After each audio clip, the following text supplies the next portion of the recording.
با شعار زن زندگی آزادی سلام میکنم و در مقابل خانواده های محترم و عزیزم تعظیم میکنم.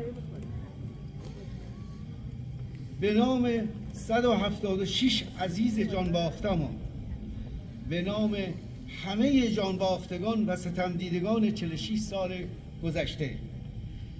قبل از این جنایت پدر نیلوفر بودم و از 18 دی ماه 98 پدر و پدر بزرگ 176 جانباخته عزیزمان شدم. نیلوفر و سعید به من قول داده بودند که خیلی زود من را پدر بزرگ خواهند کرد که با همسفرانشان من را پدر بزرگ بیش از 30 عزیز کردند. ما نیز مثل همه یک خانواده بودیم و امروز 176 خانواده هستیم. در 5 سال گذشته غم و درد و افسوس رو در خفا متحمل شدیم و خیلی وقتها در تنهایی زار زدیم، فریاد کشیدیم و در بیرون و همه جا دادخواهی را جایگزین غم بزرگمان کردیم. امروز به یادآوری روزهای اول این فاجعه ملی اجازه می‌خواهم با هم اشک بریزیم. ساعات پایانی 17 دی ماه 98 نیلوفر و سعید وارد خانه شدند. هر دو دستهایشان را به درازای دنیا باز کرده بودند و با صدای بلند میگفتند ما خوشحالیم، ما خوشبختیم و تکرار میکردند، مثل اینکه مادر نیلوفر میدانست این شام آخر است، چون هرچه هنر داشت صرف تدارک و تزیین آن میز شام کرده بود.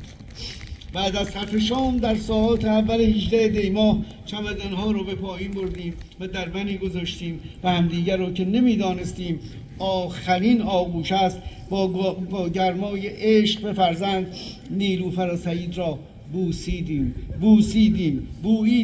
بوییدیم و راهی کردیم.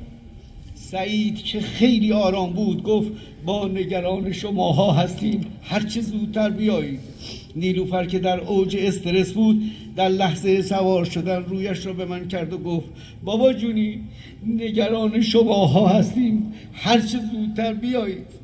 و نمیدانستم که این آخرین نگاه بینمان می باشد که در اعماق وجودم حک می شود و نمیدانستم تا 1 ساعت مانده به پرواز ابدی با عزیزانمان تماس داشتیم. در ساعت 4:30 نیلوفرم تماس گرفت و با نگرانی گفت این دیوانه ها پایگاه آمریکایی ها را در عراق با موشک زدند و ما گفتیم نگران نباشید، فقط بروید و میگفتند ما نگران شماها هستید، ولی نمیدانستیم همه در بیت جمع هستند و تصمیم سرنگونی گرفته شده است. خواب و بیدار بودیم که حدود ساعت 7:30 موبایلم نابهنگام به صدا در آمد. با نگران استرس گوشی را جواب دادم و دخترم نواز با فریاد میپرسید شماره پرواز بچه ها چیه؟ گفتیم برای چی میخوایی؟ که فقط فریاد میزد شماره پرواز. مادر گفت PS 752